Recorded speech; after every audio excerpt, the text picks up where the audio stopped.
As we often start our TBE meetings with a Devar Torah, I'd like to share with you a parsha that was offered by Minneapolis's Rabbi Michael Latz. It's a poem written in response to the oft-quoted poem of Pastor Martin Niemöller about the Holocaust that begins, "First they came for the socialites, and I did not speak out because I was not a socialite." And it ends with, "Then they came for the Jews, and I did not speak out because I was not a Jew. Then they came for me, and there was no one left to speak for me." Rabbi Letts reframed this poem to remind us that one person rising up, speaking out, and taking action can make a tremendous difference. He writes, "First they came for the African Americans, and I spoke up."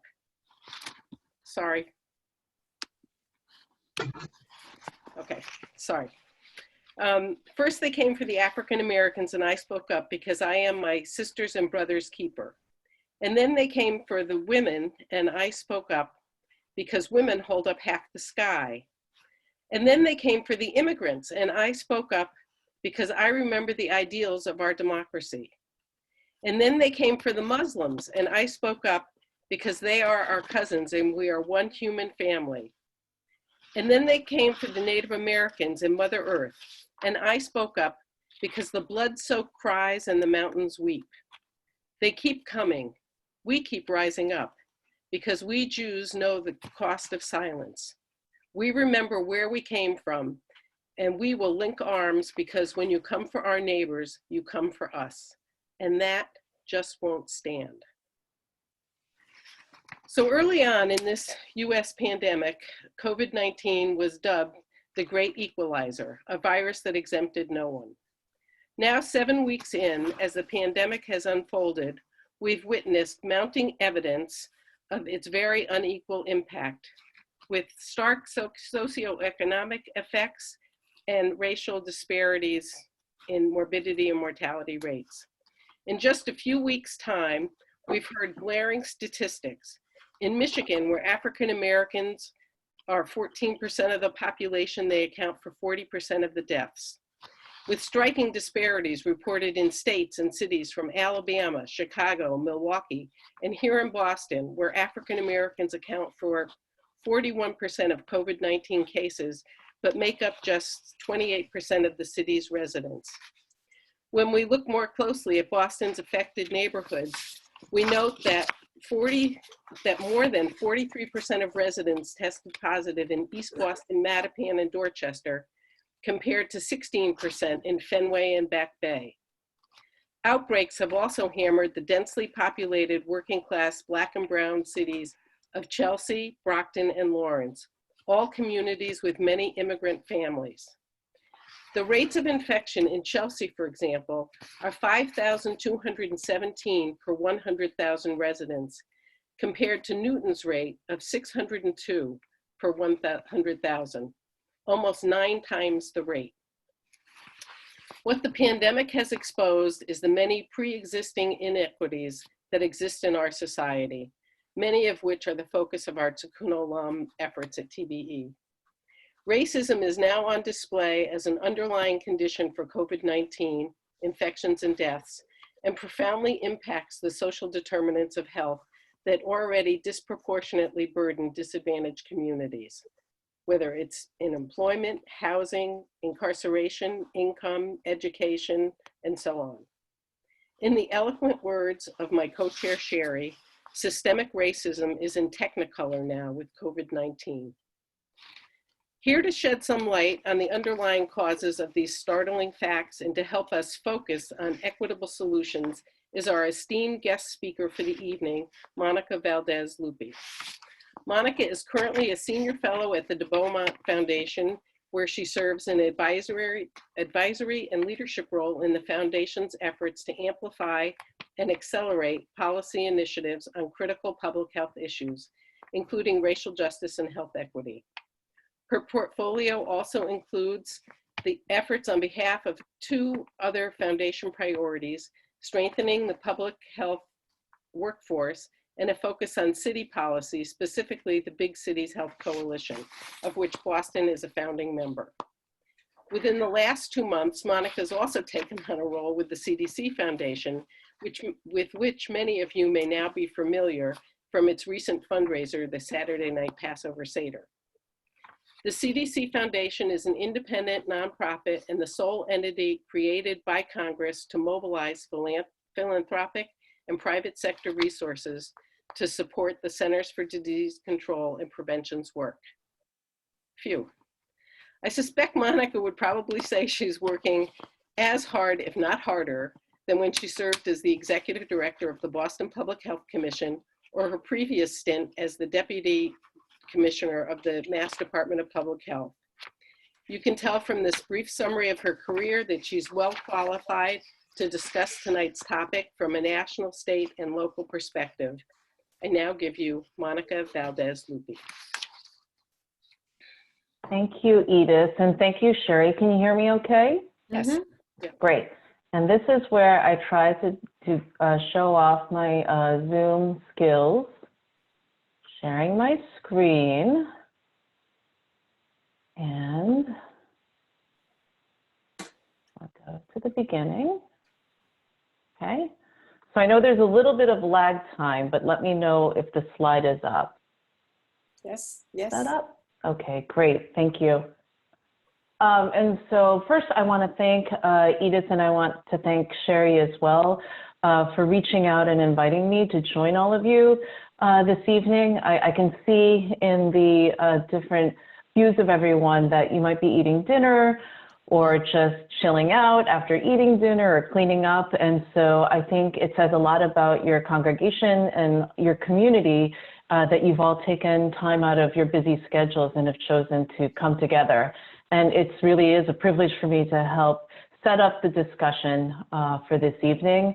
And so really my goal in these slides is just to frame some of the issues around COVID-19 and the impact on Black and Brown communities, as Edith has said. And much of the things that I'll talk about really is coming from a perspective of someone who, I think, Edith, I was thinking about when we first met, and it was, I think, over 20 years ago, right out of grad school, and I was working with the Massachusetts League of Community Health Centers, working with our Boston Community Health Centers on infant mortality, Black infant mortality, and cultural competency efforts. And Edith, you were part of that community benefits team that were partners with us. And so really the work that we've done both in the city of Boston and in the state has really shaped my personal journey and my public health career in ways that I hope will resonate in some of the things that we'll talk about this evening. So as Edith said, you know, I think a lot of us who work in health and in public health, the news that we're hearing about health disparities and this impact on our Black and Brown communities, frankly, wasn't a surprise to us because this has been the case with so many challenges in the health of our Black, Latinx, our immigrant populations. And so you might have been hearing in the news about disparities when they were looking at pulling back that curtain and looking at higher infection rates among Blacks, higher mortality or death rates among Blacks. And so data is definitely one of these hot topics that has come up that shows that there is a difference when you look at the color of one's skin or their zip code where they live. And in this slide, Edith's referenced some of the work that I've been doing with the de Beaumont Foundation, and that is a membership organization that represents our largest urban health centers, health departments. And so 1 in 5 Americans actually lives in one of these 33 member cities. And this is actually screenshots of different disparities related dashboards that our cities, I didn't include Boston there, so I'm sorry if you were interested in looking at Boston, but I had some statistics from friends in Chicago. And so just to illustrate, in Chicago, Black residents make up about 29% of the population in Chicago, but nearly 75% of the city's residents who've died from COVID-19 have been Black. And according to my friend, Dr. Arcady, who's the health commissioner in Chicago, half of those individuals who've been tested for COVID, who've been positive, have been Black. So definitely a lot of work, a lot of energy and focus on what we describe in the world of public health as monitoring and surveillance work. And this is what public health departments do each day. Edith also talked about in the opening poem in the prayer about the cost of silence. And so I'm so proud of my public health colleagues and everyone around the country who's been, people have really lifted up the impact of racism and xenophobia from COVID-19. And it doesn't help that we have a president who talks about the disease as being a Chinese disease. And let me just remind you, I'm Asian American, and trust me, no one knows I'm not Chinese. And the regular average American probably doesn't know that we're not a monolithic code or culture. And so, you know, when you have leadership that's on the TV talking this way, it's not a surprise that there's been a lot of xenophobia and reports of violence against Asian Americans. We've also heard a lot about the racism. And I was recently on a call with some colleagues who work in a health department in Ohio, and they were talking about how we need to do a better job around what we're messaging to the public about social distancing and wearing face cloths. And this was in the Globe, I think, and New York Times recently, that, you know, our Black friends, our Black community members, they don't feel safe wearing cloth masks going into stores because of bias and racism. And so what do we do in terms of giving advice about how to protect oneself? And I think this is raising a lot of issues around racism and the impact of institutional racism. When we hear in the news about equity and equity during a time of a pandemic, I know I think a lot about the work that I've done over the years on what's described as the social determinants of health.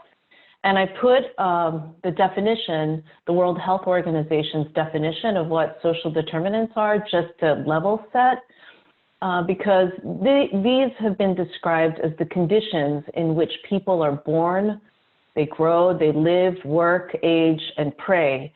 So these are things like your built environment, where you live, your zip code, the work that you do by virtue of your educational status and what you have in terms of college degrees.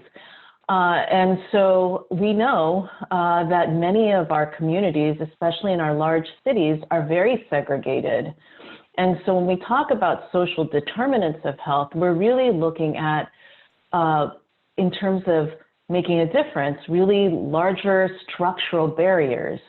What we're hearing a lot in the news, however, about COVID-19 has really focused on acute social needs.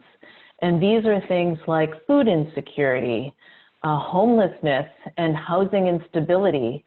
What happens when you're in a gig economy or you're a contractor and you don't have the luxury of teleworking and staying at home and teleworking or paid leave.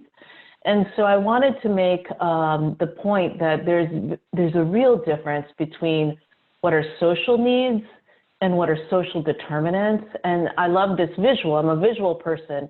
And I want to give credit to our friend, John Auerbach, who was our Boston Public Health Commission Executive Director, my boss, Massachusetts. And he went on to Massachusetts, and he's now at Trust for America's Health as their president and CEO.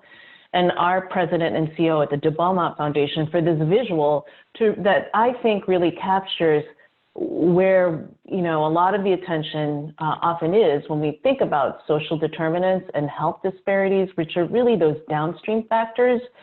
But the work that we want to do, especially in governmental public health or as policymakers or elected officials, really is downstream at the community level. And so I hope we get to talk more about that in the discussion section. And I know you've talked about this in your previous conversations. So kind of zooming in, just to display how that plays out in a city like Boston. And so when I describe Boston, and Edith, you did a great job talking about some of the data that we know today of how different communities in Boston are being impacted. And we know that Boston is a city of neighborhoods. It's a majority minority city, but there are stark contrasts. And so in this slide, I'll give a credit to a report that is still, it might be 5 years old, but a lot of us refer to this, and it was the Wealth of Boston report, which was done by our colleagues at the Boston Foundation. And so when you look at certain indicators, such as a high school degree, in Boston, white residents are almost 100%, right? The majority of white residents in Boston have a high school degree, as compared to 80%. And that's important when you look at economic mobility and economic opportunities. When we look at diabetes, and frankly, you could put heart disease, you could look at other types of injuries and chronic diseases. And this chart shows diabetes, but it would be similar for other chronic conditions. So in Boston, 5% of whites reported having diabetes, as compared to 14% of Black residents. When we look at infant mortality, which is really how I got into this work around racial justice and health equity, in Boston, white residents experienced infant mortality. The rate was 3.3 per 100,000, as compared to 6.6 among our Black residents. There has actually been some improvement in this particular health indicator, but it's taken years to close that gap. There's still persistent inequities. And this should look familiar, because I think, Edith, you might have mentioned that Michael Curry, our friend, talked about this. When we look at assets and net worth of white residents, you see assets at about $247,000 and then net worth at $256,000, as compared to Black residents in Boston, who are at a net worth of $8 as compared to whites. And this is, unfortunately, first of all, it's unacceptable. But going back to what you may have all discussed before, is the result of a very effective policy of redlining. And so this wealth gap in terms of home ownership has been perpetuated by structural racism and redlining. So, again, I'm a visual person. When I think about, we're hearing a lot in the news about the epi curve and flattening the epi curve, and I think we're actually there now in Massachusetts, or at least that's what I heard on an MGH talk yesterday. But another way to think about flattening the curve, and what a lot of us in the health and human services space are anticipating, is that with this new wave of even more vulnerable Americans, that we're going to experience a lot more challenges and demands for social services post-COVID and during this reopening and recovery phase for the country. Right before tonight's webinar, I went online and I looked up what the current stats are in terms of unemployment, and I read, I think this was yesterday, in Massachusetts alone, 750,000 residents have filed for unemployment benefits. And nationally, 30 million Americans have filed for unemployment. And so what we're seeing is this secondary, what's just been described as this secondary crisis in terms of the newly vulnerable individuals who are going to be confronting food insecurity, housing instability, lost jobs, lost wages. And so I wanted to show this because we have a long road ahead of us. And I do think we're going to get into the discussion tonight about how can you become even more active in this recovery reopening phase. Some of you may be familiar with, let me see if I can. Should I admit or Edith? Okay. So some of you might be familiar with our public health association. So every state has a public health association. Ours is the Massachusetts Public Health Association. And they have been convened to be that, to be the amplifier, to be the messenger to the governor on issues that will require a lot of advocacy and attention. And so the task force has been convened. It's co-chaired by Dean Sandro Galea at Boston University School of Public Health and former state Public Health Commissioner Cheryl Bartlett, who's now the executive director of the New Bedford Community Health Center. And so with our partners, these are the 4 short things that they have asked for from the governor and from our policymakers in the state to ensure that as we're flattening the curve, that we're laying the groundwork in the state that will hopefully make this transition easier for people who have been marginalized because of institutional racism and structural barriers. So they were very successful, from what I understand, in terms of passing a law to stop evictions and foreclosures.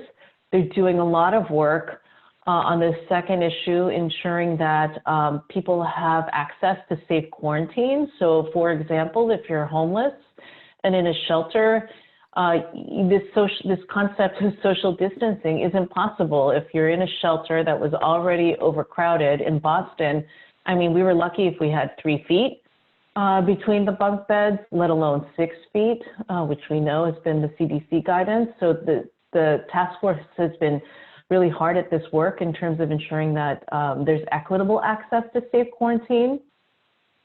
The third point is that immigrants have safe access to testing and treatment. And I'm really proud that we live in a city and in a state where there's a lot of work to make sure that there are no barriers to getting tested and treated for COVID-19. I was telling Edith and Sherry that I was on a Zoom call with colleagues in Texas, and they were saying that in terms of mobile testing that they're doing there, and a company that their particular city was using, they told the health department, we don't want people who can't pay for testing. So if they're going to come to this mobile testing unit, they better have insurance, or they better be able to pay, you know, what was anything from $175 to $300 to be tested for COVID. And that's just outrageous and unacceptable. But the reality is we're living in a bubble here in the Commonwealth, and that's what other places are encountering in terms of immigrants. And then finally, I talked about the importance of paid sick time. And I really think if there's any silver lining during this pandemic, is that we can have, I think, bipartisan conversations on paid leave and some other policies that would normally be off the table and not have support from both sides of the aisles. And so let me see if I can pull this up here. Let's see. Okay, I tried to do this earlier, so I might have to stop share. Okay. I apologize. Okay, oops. Okay. Okay. Okay, so I wanted to share this with you. Okay, so in terms of resources, because I know that you all work in different organizations or do a lot of work with other community organizations, that it's important for all of you to have some handy tips and tools at your fingertips. And I hope that we can talk more about some of these resources. But this is actually one that we've been using in the 2 foundations that I'm working with now. And this is a tool that's actually been developed by Human Impact Partners and our colleague, Nancy Krieger at the Harvard School of Public Health. And this is a Google Sheet. It's called Public Health Awakened in the Spirit of 1848, COVID-19 Resources. And this is the landing page of the Google Sheet. And I can share this with Edith and Sherry offline so that they can give you the link to this. But what it has is a compilation that they, the owners of this Google Sheet, take the time to curate and then to include on different worksheets. And so it has, and this is national, so everyone across the country is really trying to keep up with the pace of different places that they can go to get advice or to get some tips, some practical tools on different topics related to social needs and social determinants. So things like social distancing, how to work on racism and xenophobia. I think, Edith, we looked at undocumented individuals, and we found a colleague there from Somerville. And let me see if I can pull this up. Okay, yeah, there they are. So you can go to the bottom of the worksheet, and you can click on the bottom of the tab, and it'll list all, and this particular sheet is related to undocumented immigrants. And how do you work on things like custody? How do you talk with them? You know, and I think it's in row 9. How do you talk with immigrant families to ensure that they know what their rights are and that they're seeking testing and that they're taking steps to protect themselves and their families. So this has been a great place. Okay, here's Nancy posting a letter, a sign-on letter to work with incarcerated individuals. So this has been a great place for us to go to add information and different resources. And so I wanted to make sure that you had something tangible that you could use in your own spaces and in your work. And so let me see if I can go back now to the slides. Gosh, all right. And I'm almost done here because this is really just the wrap-up section now. Let me see. Okay. Other tools that I wanted to put up there. This is very much something that our Mass Public Health Association and our Attorney General in Massachusetts has been focused on how to support incarcerated individuals. And so things like social distancing and safe distancing in our correctional facilities. They're doing a lot of advocacy around early releases, trying to pull down or take down barriers for people who are incarcerated to stay connected to their families outside of the prison or correctional facility walls or detention center walls. Some links to some CDC guidance in correctional facilities. And then I wanted to ask all of you to take a look at this website called #WhyPublicHealthMatters. We're talking a lot about public health in the news, in articles, and the images that we often see when people talk about public health, which is exciting to hear so many people talking about public health. But the images that often come up isn't really about public health. It's about our healthcare workers, and they play a very important role on the front lines of these response activities. But public health, Why Public Health Matters, is a portal that we've created at the de Beaumont Foundation. Soledad O'Brien is the person who's helping us, the reporter who's helping us with gathering all these videos. And so if you know someone who works in public health, if you yourself works in public health, I really ask that you go to this website and share your story or share the story of your loved one, because that's what we need to hear now more than ever is why public health matters to you and your community. I'm tech challenged and I was able to post it with relatively no issues. Edith referenced the work of the CDC Foundation and their Saturday night Seder. They're doing, continuing to do a lot of fundraising for the COVID-19 response. We are in the midst of doing a lot of hiring for surge staff, for contact tracers, and to support our state and local health departments, our tribal authorities, and our territories. So this is a global effort that the foundation's involved in. So I included that on the page if you wanted to look at it as well as another resource. And I wanted to end on a lighter note because I wanted to show you what happens in our household when we have social distancing and you combine my husband's culture, which is Italian, and my culture, which is Filipino, and what you end up having during social distancing is a carb overload. And so I want to end here because I want to make sure that we have really enough time, good time to have a good dialogue and a conversation. And again, want to thank Edith and Sherry for inviting me to join all of you this evening. And so with that, I think I turn it back to Edith and Sherry.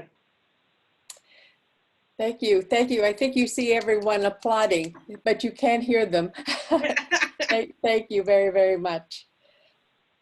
So Edith, I think we're opening the chat room for people to ask questions, and I will try to pick them up. But I don't see it open yet. I can add that Amy and Meryl and I, who are on the call this evening, attended the Greater Boston Interfaith Organization meeting with Maura Healy this morning, and we heard some good news. And some of that good news was that 1,000 inmates have been released and 203 parolees as well. So decarceration is happening, maybe not as quickly as we would like, but it is happening.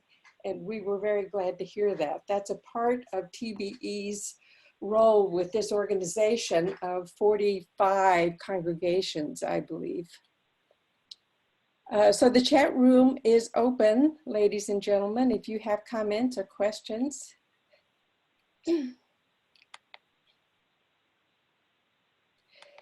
Is it too early to comment, Monica, or is it an area of interest for you on the business ramifications for communities of color?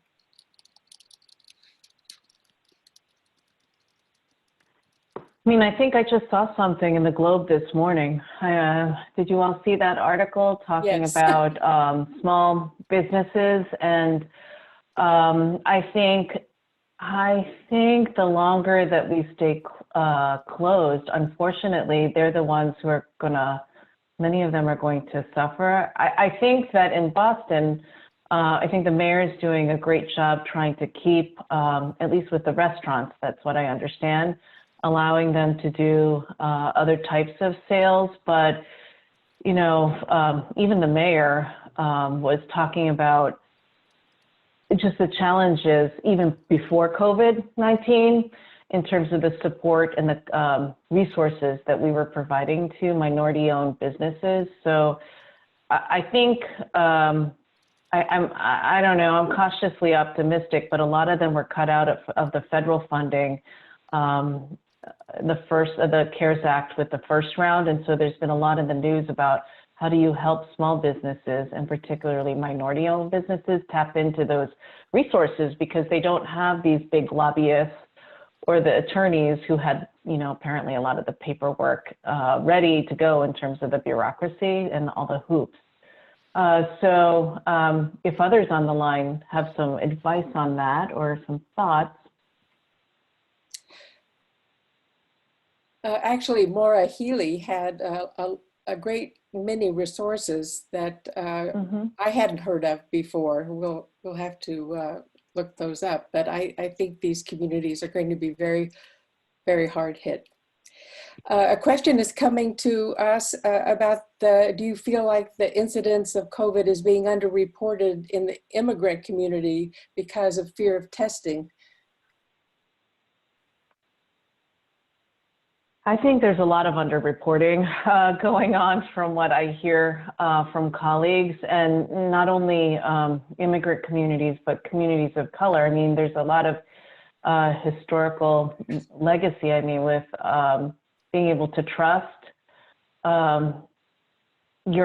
trust government. And so, I mean, I think as we are now in these national conversations, when I'm talking to our colleagues at the CDC, when I'm talking to other philanthropic organizations, they're actually trying to elevate the need for people who are now called contact tracers to not only speak multiple languages, but how do you use trusted community members who may not be working now to play that role and actually pay them for reaching out back into communities and encouraging their neighbors to go get tested. And so I'm hopeful that there will be resources available for what are being described as contact tracers to go into communities, because I know from our work in Boston, they're not going to, I mean, with our violence prevention work, if it's someone that they don't know in their neighborhood, they're not going to open the door. They're not going to pick up the phone. And that's actually what I read today from the governor's briefing, that he's imploring people to pick up your phone if you see something. It's not spam. But there's a lot of work to be done, I think, in terms of building that trust to do the outreach that's necessary. Edith is asking a question in reference to a call she and I had with the Grove Hall neighborhood. A person indicated that an individual was diagnosed with COVID, but then was sent home to the apartment with several family members. This can be open to the entire group. There might be individuals present who could answer this. What can we do about that? It is actually in the call with Maura Healy today, we learned that there are hotel rooms available, and that person should never have been sent home. There's an emergency line. That was an error. I think it's just communication, and we should get back to Grove Hall and let that person know that. Maura Healy was very direct about that. But communication is a big issue. And I would agree. That's definitely not what that's definitely not what should have happened. And so, especially I know in some of our more densely populated neighborhoods, they're just multiple families living in 1 or 2 bedroom apartments. Right. So that should not have happened. And so if you do hear of those things happening, I would encourage you to call your local health department and call that out and get the information to them so that they know right away that was a mistake and they fix it.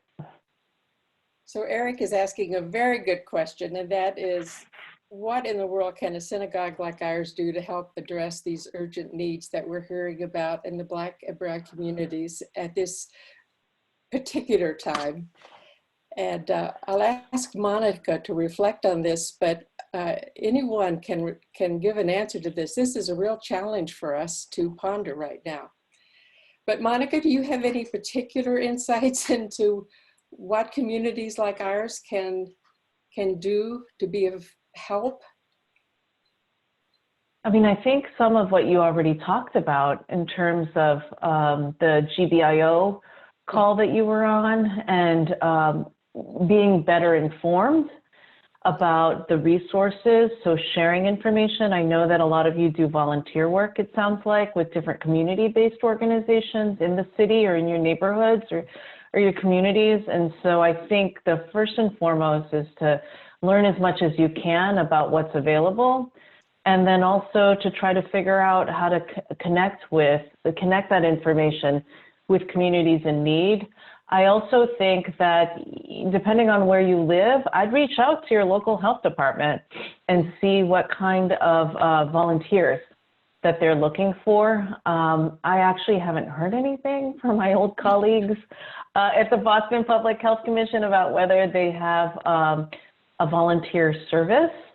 But I can tell you in other cities like San Francisco, Philadelphia, New York City, that they are standing up entirely new programs built with volunteers. So if you're a retired social worker or you're a retired healthcare administrator and you just want to be helpful, you can definitely reach out and figure out, how do I get linked into different initiatives that are underway, and how can I lend my expertise or just my willingness to be compassionate and a kind human being. So, but I'm sure others might have ideas about how you get involved or how you might have done that. So Sherry, I think this is a good place. Can you hear me? Yes. Okay. Yes. This is a good place for you to speak about our plan with the resource page. And also, I put in the chat box 2 curated websites that have curated resources with lots of really good local things for us to do. So one is the MPHA website, which is mapublichealth.org. And the second one was the Health Resources in Action webpage. And they have, the MPHA, for example, I think has 8 legislative bills and actions that we can act on. So I think, I don't know if you want to say more about what we're planning, Cher, but people can also take a look at that and then contribute to our discussion of what we should be doing. Sure. Well, we're going to be looking at our legislative agenda pretty soon, along with our GBIO agenda that is in front of us as well, looking at stopping evictions and foreclosures, which Monica said was a successful venture, which is true, which is saving a lot of people from becoming homeless. We're continuing with the healthcare agenda, which is even more urgent now, as you can imagine. So we're beginning, we're reviewing those legislative initiatives now that COVID-19 is upon us.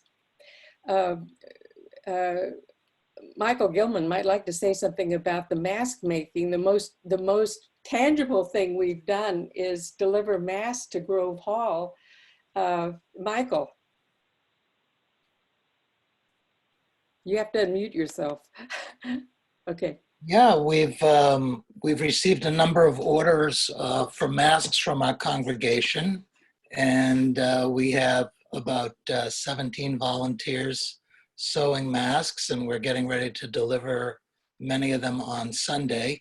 And beyond that, we have provided masks, which Sherry delivered to Grove Hall. And today I gave Edith a bunch of masks for the farm workers. So there's an unending need for masks. For masks, right. And I imagine that the masks won't last as long as the time that we need them. So we'll probably be replacing them somewhere down the road. But yeah, that's something that we've been happy to be involved in, and something to do. Yeah. Debbie is clapping, and so I'm clapping too. So on the call with Grove Hall, Edith, I don't know whether you remember hearing this when we were hearing about the urgency that they were experiencing getting food, the urgency of their experiencing violence in the neighborhood. The violence has increased tremendously.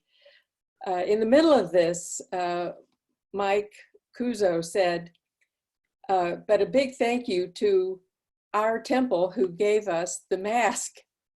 We're their temple. So it gave me a little little smile to think that we were their temple.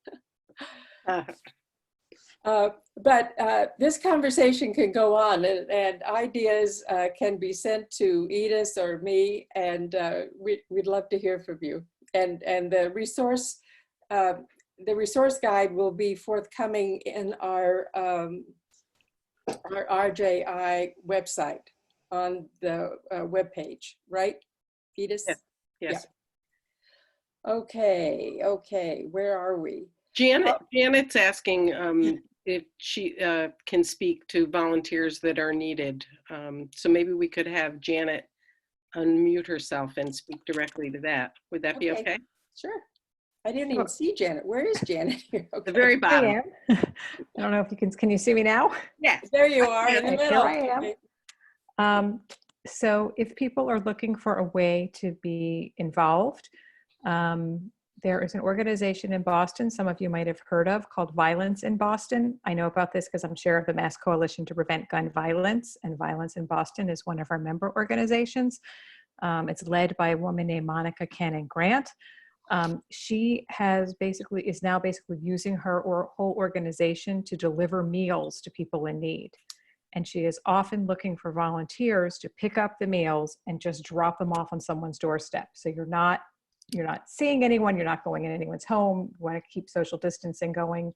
I know that's not something everyone is comfortable with. It does involve leaving your home and going into Boston, but they need people to deliver meals. So if anyone is interested in doing that or feels comfortable doing that, let me know and I can connect you. Great. Thank you.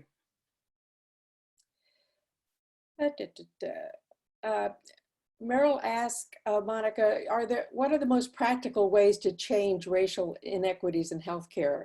Meryl's a healthcare professional, I am too, and we've struggled with this. These numbers seem not to change. Do you have some practical guides for us?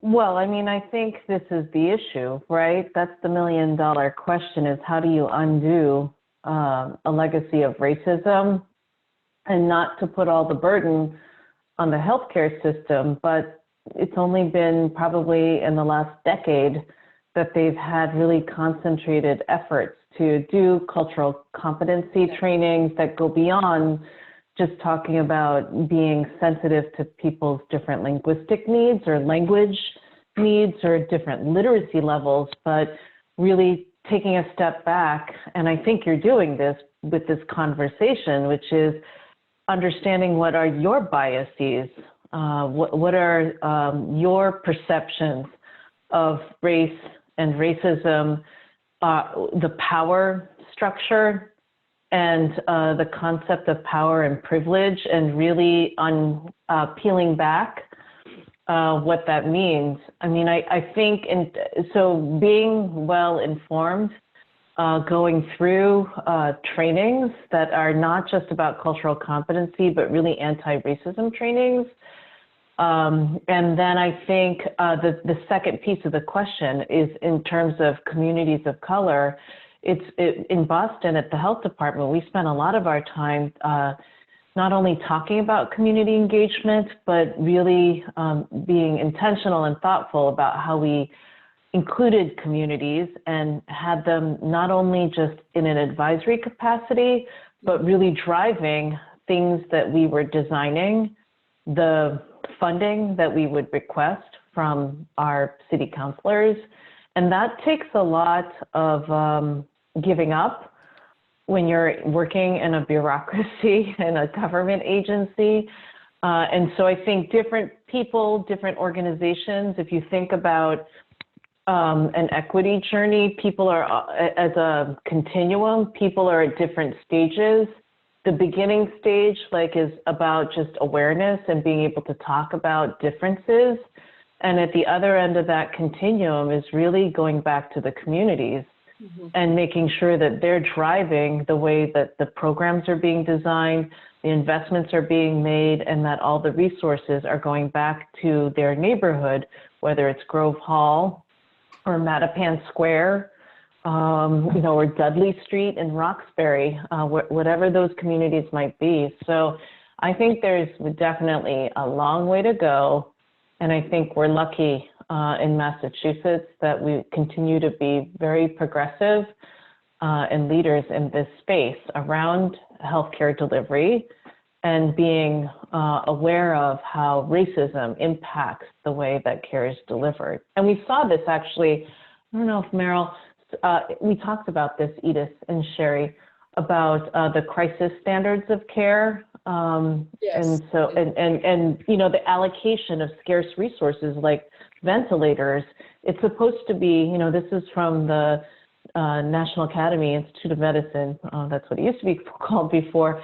And in a time where you have a crisis and there's limited quantities of ventilators, so we hear about this in the news, there are only so many ventilators, that technically the healthcare system is supposed to be blind to race, gender, disability, ability, age. But we all know that people come into their work and their organizations with implicit bias. And so Massachusetts, they were actually very successful. The Mass Public Health Association and a lot of the advocates had the state revise what our crisis standards of care guidelines said. And it didn't change it entirely, but at least it recognized in language built into the guidelines that there is this institution, that there's this legacy of inequity and racism, and they called it out. I don't think a lot of states are doing that. And so, you know, if you're not familiar with it, you should look at it, because on national calls, I was talking with someone, they said it's never going to be done because it has to be blind to all those things. But the reality is they're not blind. That's why we have these persistent health inequities. So again, you know, kudos to everyone in Massachusetts who really pushed hard on that. It's tricky. Amy Benjamin, I'm going to ask you to ask your question. It's a very interesting one.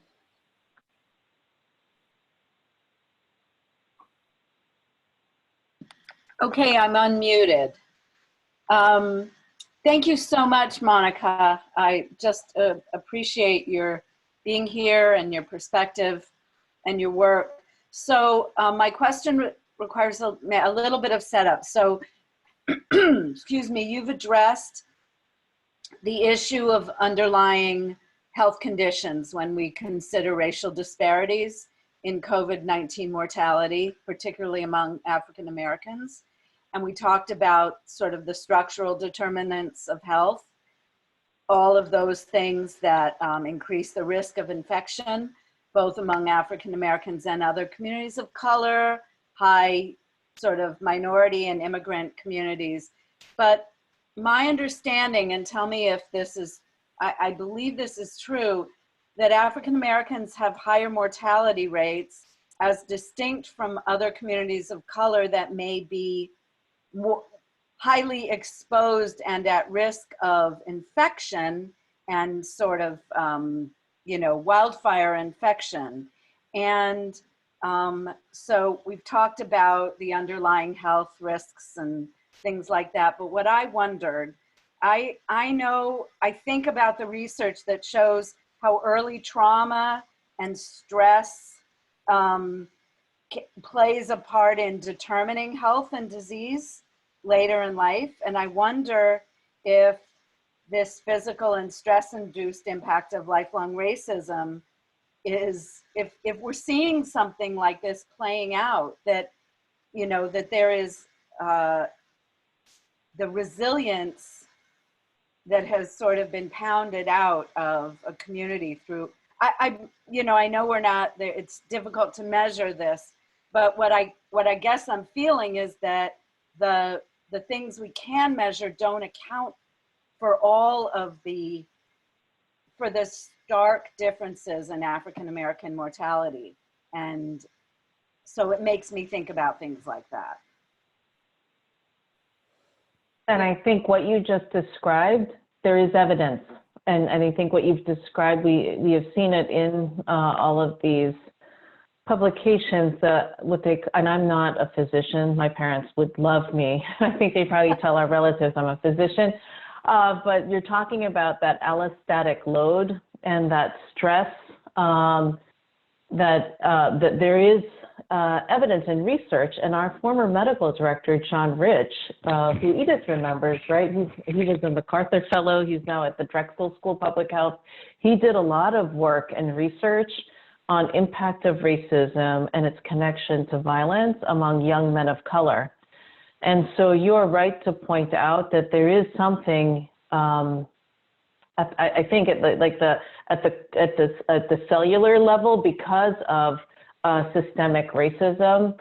And so it contributes to it. And I guess from the public health perspective, what we do a lot, and I'll talk about the we meaning Boston, was in our program design, was to use an approach that is actually from our colleagues in the homeless community, which is called trauma-informed care.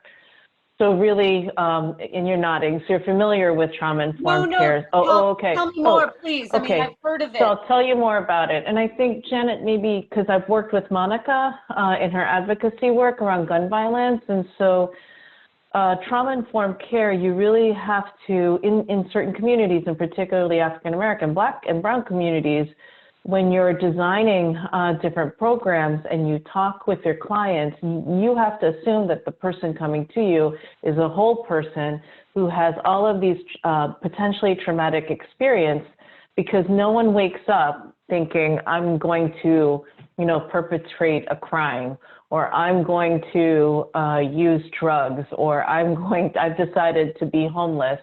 That there's a whole history of trauma that presents itself when you talk with or meet your client. And so there's a whole framework around trauma-informed care. A lot of it is applied in our working with our homeless communities, but also definitely in the space of trauma victims and recovery services, and really trying to build on assets and resilience, as you pointed out, is really important, because what we see, and you've seen this, when you see, there's lots of, we could talk about this all night, there's lots of research that shows that Black immigrants, when they come to this country, they don't want to be defined as African American, even though they might have lived here for decades, because the label is so laden with a lot of stereotypes.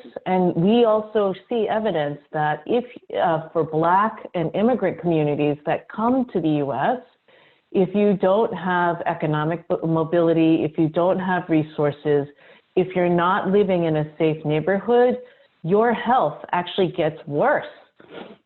Living in the United States, so this notion that there's like an immigrant dream, for Black Americans, it actually, you're at a disadvantage when you come to this country. And so there is a lot of evidence that speaks to what you pointed out, Amy, in terms of trauma and racism and just the stress of life. I mean, I was talking about it with our kids when we were social distance, when we just, when the governor announced that we were all going to be social distancing. And we have two teenagers, and they were complaining about, oh God, this is going to suck. We got to be at home, and we won't be able to eat in the cafeteria with our friends. And, I had to remind them about that story in the Globe with those kids. I don't know if you saw this in the Globe. This was now probably 6 weeks ago. There were two immigrant Latino kids, limited English proficiency. The reporter was driving around the neighborhood. He happened to speak Spanish. He saw them waiting for the bus. The kids didn't know that school was closed because their mom had her cell phone shut off. And so that robocall that they never got it. And then they were wondering, what are we going to do until school reopens? Or the story about the young man who was in middle school who had to walk, like 2 miles to get his food for himself and his siblings. These are like terrible times. And we're having a hard time on the public health side envisioning what it's going to be like. I think you have a question there. What's the new normal? What it's going to be like. And I just think like the compounded factors of lost wages, food insecurity, unstable housing, and what we already knew in Boston, which is an educational gap, is just going to be perpetuated by COVID, and we're going to see this for years. I think it's going to take years to try to rebound. And what we say in the resilience world is to bounce forward. We don't want to bounce back. We actually don't want our communities to go back to normal, because normal was pretty bad for them. So we want this to be better for them. And so in any ways that you can help advocate for those policies and get resources to those neighborhoods and to help them out of these these really terrible conditions is what's going to make them more resilient in the future.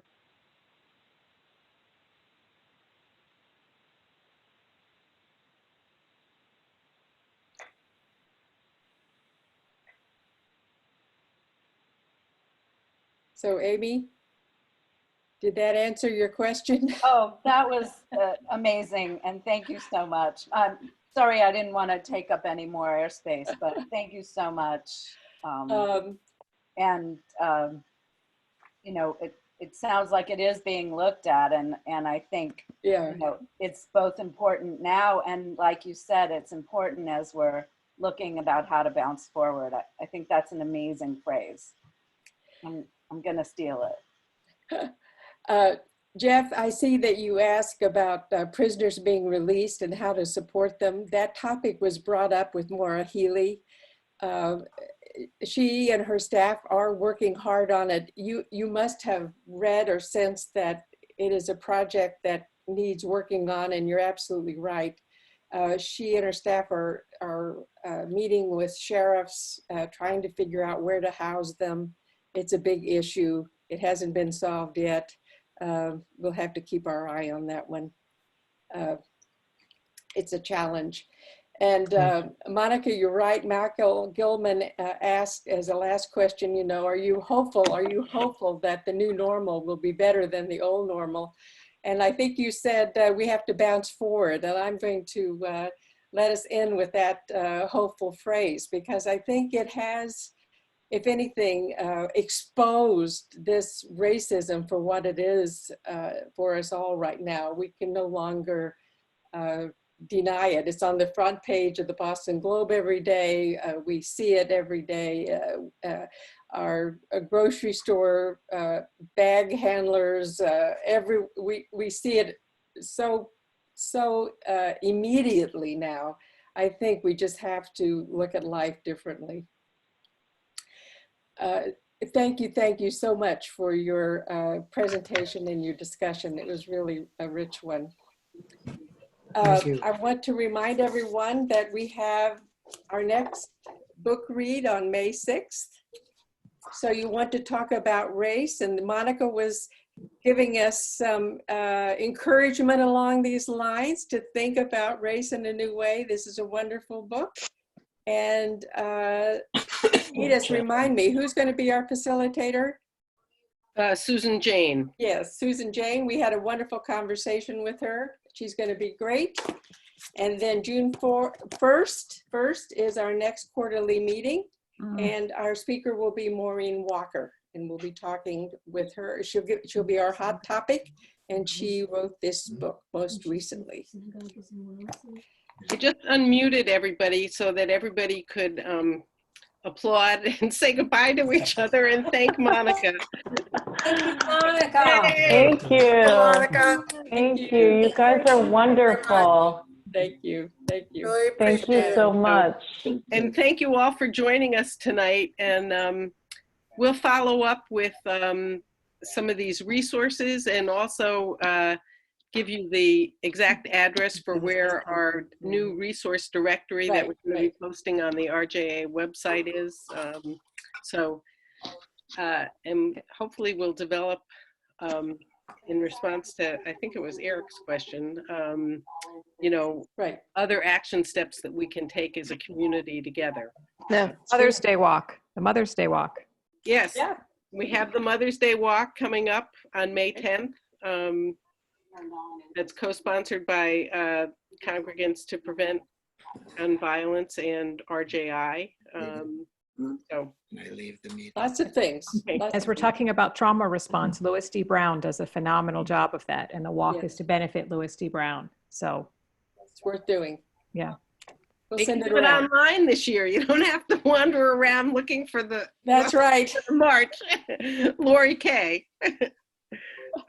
Bye-bye. Okay, Thank good you, night, everyone.